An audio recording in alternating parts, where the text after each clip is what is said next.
चलिए, कक्षा 12 की हिंदी क्लास में एक बार फिर से आप सबका अभिवादन है। हम लोगों ने जैसा कि कल पढ़ा पूर्व भारतीय युग के बारे में, मैंने आपको बताया था कि 13वीं शताब्दी से लेकर के और 18वीं शताब्दी तक का काल या 1868 ईस्वी तक, 13वीं शताब्दी से 1868 ईस्वी तक के काल को पूर्व भारतीय युग का नाम दिया गया। ठीक है। और फिर जो हमारा 19वीं शताब्दी का पूर्वार्ध था, द्वितीय और तृतीय चरण था, इसी को नव जागरण काल कहा गया था पूर्व भारतीय युग में, और जागरण सुधार काल भारतीय युग को कहा। मैंने आपको कल यह भी बताया कि पूर्व भारतीय युग में नव जागरण काल में दो लेखक हमारे हुए थे, राजा शिव प्रसाद सितारे हिंद और राजा लक्ष्मण सिंह। आपसे पूछा जा सकता है परीक्षा में कि ऐसे दो राजा कौन से थे जिन्होंने हिंदी खड़ी बोली साहित्य के विकास में महत्वपूर्ण योगदान दिया। तो पहले राजा शिव प्रसाद सितारे हिंद और दूसरे हैं राजा लक्ष्मण सिंह। मैंने आपको यह भी बताया था कि राजा शिव प्रसाद सितारे हिंद जो थे वो उर्दू मिश्रित हिंदी भाषा का प्रयोग करना चाहते थे, किंतु महाराजा लक्ष्मण सिंह जो थे, लक्ष्मण सिंह जी संस्कृत निष्ठ हिंदी का प्रयोग करना चाहते थे। दोनों ने अपनी अपनी तरह से अपनी अपनी शैली में लिखा भी।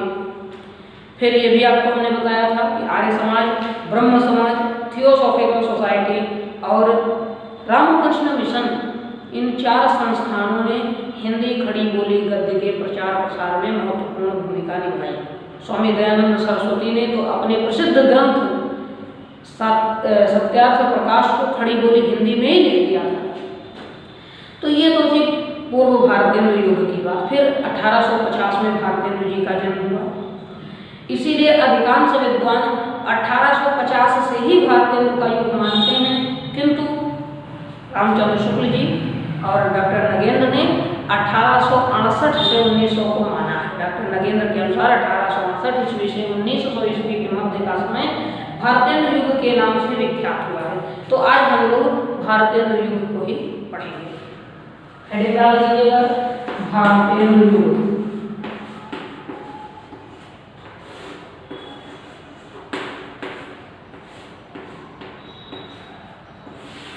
इनका कार्यकाल 1865 से 1900 ईस्वी तक।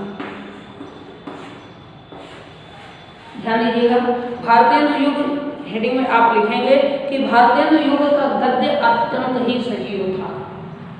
पूर्व काल का जो गद्य था उसकी अपेक्षा कई गुना अधिक सजीव, सटीक और सरल भाषा में गद्य का लिखा जाना भारतेंदु युग में आरंभ हो गया था।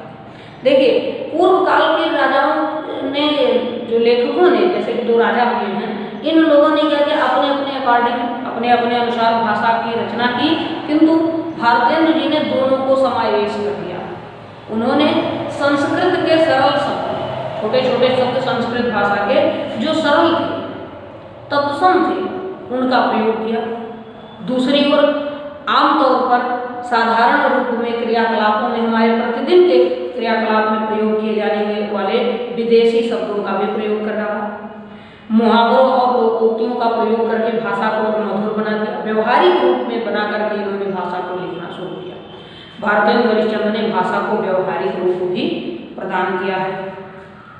यह भारतेंदु जी की ही प्रेरणा रही है कि हिंदी की बाल्यावस्था में, यानी जब हिंदी का शुरुआत था, हिंदी की जब शुरुआत हो रही थी, उसी समय में ही इतिहास, भूगोल, धर्म, दर्शन, न्याय शास्त्र, सांख्य शास्त्र, विभिन्न प्रकार की रचनाएं हिंदी साहित्य में इतनी प्रचुर मात्रा में हो गई कि हिंदी एक विस्तृत साहित्य की भाषा बन गई। यह 19वीं सदी में ही हुआ। विभिन्न विधाएं उत्पन्न हो गई। इसके पहले जो मूल विधाएं थी वो केवल 3 ही थी, विवेचनात्मक, वर्णनात्मक और भावात्मक। लेकिन भारतेंदु युग से जो लेखक आए, इन्होंने अपने अपने अनुसार और भी नई नई विधाओं को, और भी नई नई शैलियों को जन्म देना आरंभ कर दिया। अधिकांशतः भारतेंदु युग में निबंध और नाटक ही लिखे गए थे।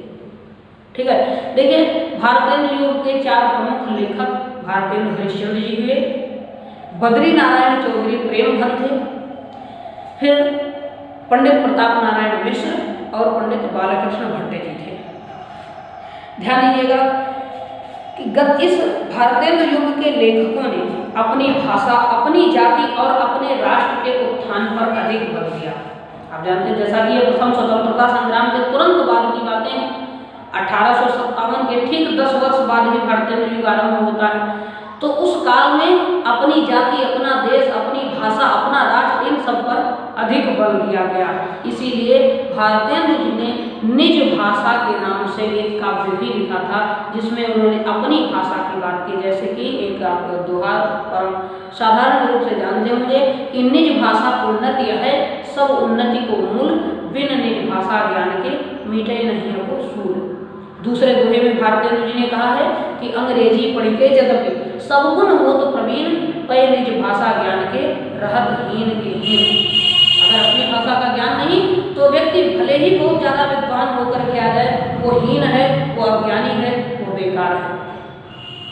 तो अपने देश, अपनी भाषा, अपनी जाति, अपने राष्ट्र के उत्थान की बातें करते करते इस युग के लेखकों ने अपने विचारों को खड़ी बोली गद्य के माध्यम से आम जनमानस तक पहुंचाया, हर व्यक्ति तक, घर घर तक इस भाषा को पहुंचा दिया।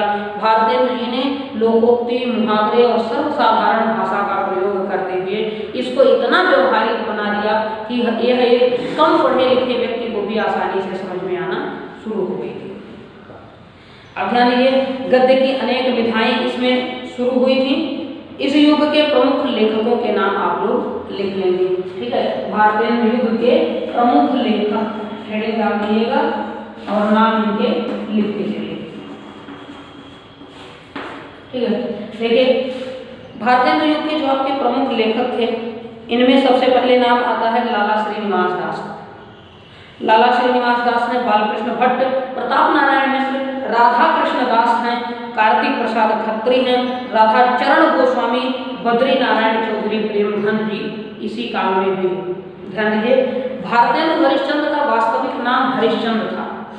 इनकी साहित्य की सेवा को देखते हुए साहित्यकारों के सभाओं ने इनको भारतेंद्र नामक एक पदवी प्रदान की थी। इन्होंने अपनी उपाधि को अपने नाम के बाद न लिख करके आरंभ में लिखा, इसलिए हरिश्चंद्र से यह भारतेंद्र हरिश्चंद्र बन गए थे।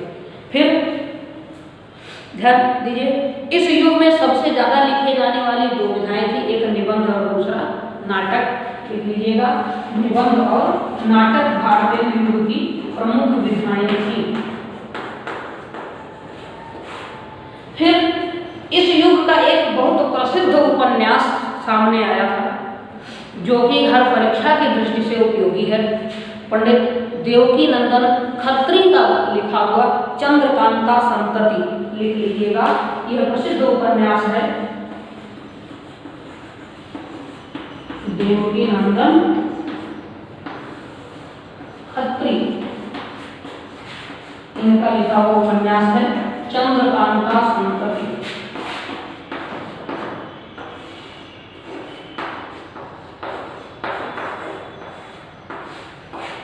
आप जानते हैं कि जब भारतीय टेलीविजन पर, दूरदर्शन पर सबसे पहले रामायण और महाभारत जैसे धारावाहिक आए थे, तो चंद्रकांता नाम का भी एक टीवी सीरियल उस समय आता था। ये उसी उपन्यास पर आधारित है, ठीक है। देवकी नंदन खत्री ने इसको लिखा था।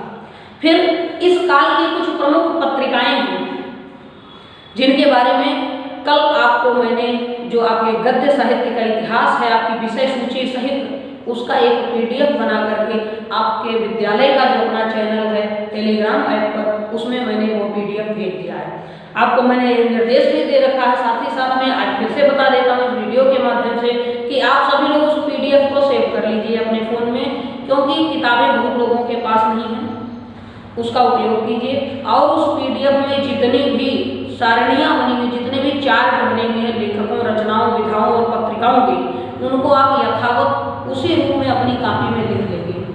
उस PDF फाइल में आपको कुछ विशिष्ट हिंदी गद्य की कुछ रचनाएं, लगभग 100 के आसपास की रचनाएं हैं, उनकी विधाएं और लेखकों के नाम सहित भी उसको अपनी कॉपी में लिख लेना है, ठीक है। इसके लिए आपके पास पर्याप्त छुट्टियों का समय है। आप थोड़ा थोड़ा मेहनत करते हुए उसको धीरे धीरे अपनी कॉपी में नोट करते चलिए, उसकी सारणियाँ बना लीजिएगा।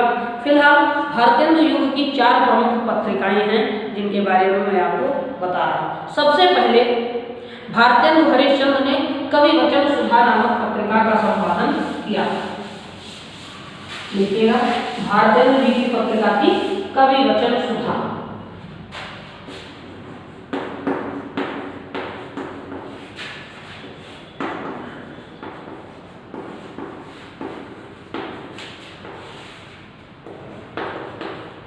ठीक है, इसके बाद इन्होंने हरिश्चंद्र मैगजीन के नाम से एक पत्रिका निकाली थी।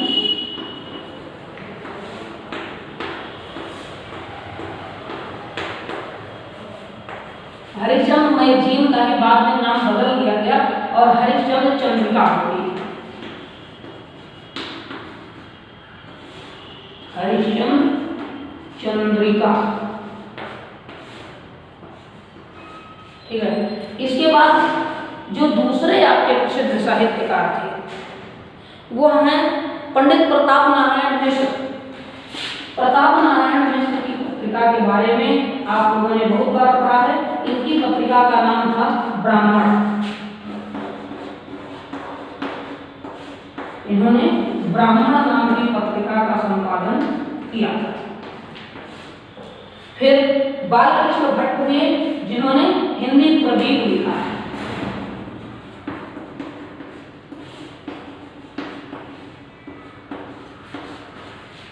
बालकृष्ण भट्ट की पत्रिका है हिंदी प्रदीप।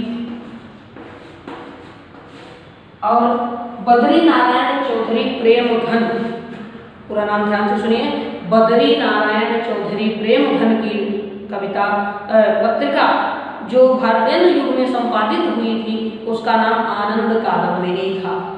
लिख लीजिएगा, प्रेम घन की थी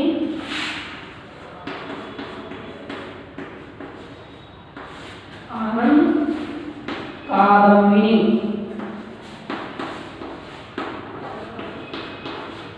ध्यान दीजिएगा, प्रेम घन के बाद प्रेमचंद जी को इस पत्रिका के संपादन का दायित्व मिला था द्विवेदी युग में आते हुए।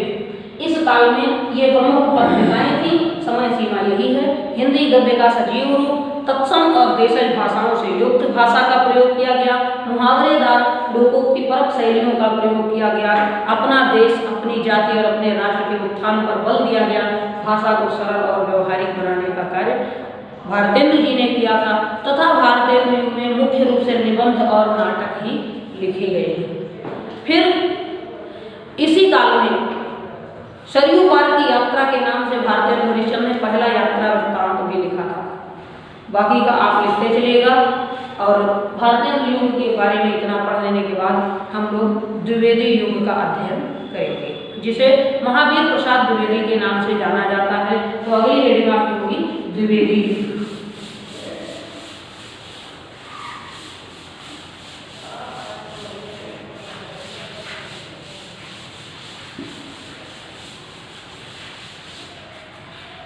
लिखिएगा, द्विवेदी युग।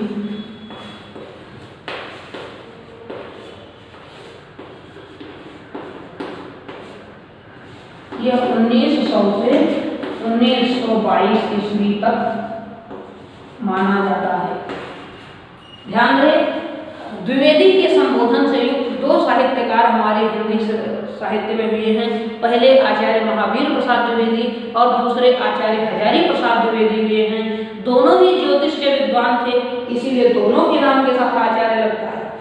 किंतु आचार्य महावीर प्रसाद द्विवेदी भारतेंदु के तुरंत बाद हुए थे और आचार्य हजारी प्रसाद द्विवेदी ये आचार्य रामचंद्र शुक्ल के भी बाद हुए, शुक्लोत्तर युग में आए थे, आधुनिक काल के हैं।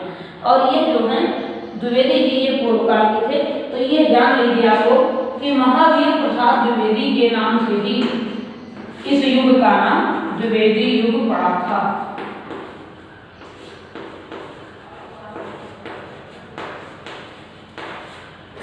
ठीक है, इस युग का नामकरण महावीर प्रसाद द्विवेदी के नाम से हुआ। ध्यान दीजिए, हिंदी गद्य साहित्य में भारतेंदु हरिश्चंद्र के बाद सबसे प्रभावी व्यक्तित्व के धनी आचार्य महावीर प्रसाद द्विवेदी जी ही हुए थे। इसीलिए इनका हिंदी साहित्य पर बहुत अधिक प्रभाव था। कहीं ना कहीं भारतेंदु की अपेक्षा इन्होंने अधिक प्रयास किए हैं हिंदी साहित्य के सुधार में। इनके युग में बहुत सी पत्रिकाओं का संपादन हुआ और गद्य की अनेकानेक विधाएं उत्पन्न की गई, नई नई विधाओं का सृजन भी हुआ था। इन्होंने संस्कृत निष्ठ शुद्धतम खड़ी बोली हिंदी का प्रयोग किया है। ध्यान रखिएगा, सन 1900 से 1922 तक का समय द्विवेदी जी के युग का है, द्विवेदी युग का है। हिंदी गद्य साहित्य के इतिहास में यह एक प्रसिद्ध काल है। इस युग की प्रमुख पत्रिका थी सरस्वती पत्रिका, और इसके संपादक भी आचार्य महावीर प्रसाद द्विवेदी जी थे। यह सन 1902 में प्रकाशित थी। ये चीजें आप लोग नोट कर लीजिएगा, जैसे आपको आगे याद रखने में सरलता। सन 1902 में आचार्य महावीर प्रसाद द्विवेदी जी ने सरस्वती नामक पत्रिका का संपादन किया। दूसरी ओर डॉक्टर श्याम सुंदर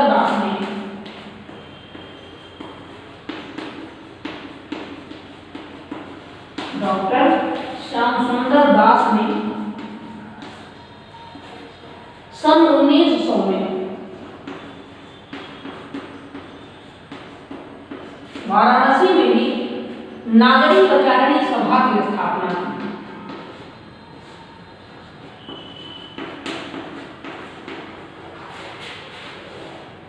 नागरिक प्रचारिणी सभा, जिसे काशी नागरिक प्रचारिणी सभा भी कहा जाता है, या हिंदी नागरिक प्रचारिणी सभा, श्याम सुंदर दास ने 1900 में स्थापित की थी। सरस्वती पत्रिका इसी सभा के अंतर्गत आती थी, और इस काल में बहुत सी पत्रिकाओं के संपादन हुए, जैसे आप लिख सकते हैं सरस्वती के अतिरिक्त इंदु, सुदर्शन, समालोचक, प्रभा, मर्यादा, माधुरी आदि पत्रिकाएं भी इसी युग में आई। मर्यादा और माधुरी नाम की दो पत्रिकाएं इस काल में सबसे प्रसिद्ध थी, जो प्रेमचंद जी ने संपादित की हैं। ठीक है, उसको आप लोग किताब से देख करके लिख सकते हैं। और इस युग के प्रसिद्ध साहित्यकारों के नाम भी हैं। देखिएगा, इस युग की भाषा बहुत ही सुदृढ़ थी, भाषा का कसाव बहुत अधिक था, तनिक भी कहीं भी त्रुटि होने की कोई भी आशंका नहीं थी। और इस युग के प्रमुख साहित्यकारों में सबसे पहले नाम आता है लाला श्रीनिवास दास का। ये भारतीय युग में भी थे और द्विवेदी युग में भी साहित्य की रचनाएं किया करते थे। इसके बाद जयशंकर प्रसाद जी का उदय इसी युग में हुआ था। जयशंकर प्रसाद जी का उदय इसी युग में हुआ था, किंतु आगे चलकर द्विवेदी जी के बाद वो सर्वाधिक प्रभावशाली रहे। इसीलिए शुक्ल युग को काव्य के इतिहास में छायावाद या प्रसाद युग के नाम से जानते हैं। वास्तव में गद्य में जयशंकर प्रसाद द्विवेदी युग के लेखक हैं। ठीक है, जयशंकर के अतिरिक्त चतुरसेन शास्त्री कवि लेखक जो कवि के साथ साथ सुदर्शन हैं, पद्मलाल पन्नालाल बख्शी, आचार्य पद्म सिंह शर्मा, माधव प्रसाद मिश्र और सरदार पूर्ण सिंह, गोविंद नारायण मिश्रा और बाबू श्याम सुंदर दास, मिश्र बंधु, लाला भगवान दीन, चंद्रधर शर्मा गुलेरी और गणेश शंकर विद्यार्थी जैसे प्रसिद्ध लेखक द्विवेदी युग में हुए। इस काल की पत्रिकाएं, इस काल के प्रमुख साहित्यकारों का विवरण दिए गए PDF फाइल में चार्ट के रूप में उपलब्ध है, जिसे आप लोग कापियों में नोट कर लेंगे। यहाँ तक ही हम लोग द्विवेदी युग का अध्ययन करेंगे। इसके बाद जो शुक्ल और शुक्लोत्तर युग है उसका पठन पाठन हम लोग अगले वीडियो में करेंगे। आज केवल इतने तक ही आप पढ़िएगा। एक बार जो आपको हमने फाइल भेजी है उसमें से ध्यान से पढ़ करके इस वीडियो को समझने का प्रयास कीजिएगा, आपको सब कुछ बड़ी सरलता से आ जाएगा। दूसरी ओर मुझे यह ऐसा प्रतीत हो रहा है कि फिर से एक बार आप लोग आलसी हो गए हैं, पढ़ाई बंद कर दी है। अब इसका पता लगाने के लिए मैं आज एक पहेली आपको देता चल रहा हूँ। अंतिम में इसका समाधान लेकर जितने लोग आएंगे मैं समझूंगा उन्होंने पढ़ाई की है। एक आदमी दिन भर में 4 बार अपनी हजामत करता है। एक आदमी दिन भर में 4 बार दाढ़ी बनाता है, फिर भी उसकी दाढ़ियाँ बहुत बड़ी बड़ी हैं। बताइएगा कैसे? ये आपकी पहेली है। मिलते हैं कल।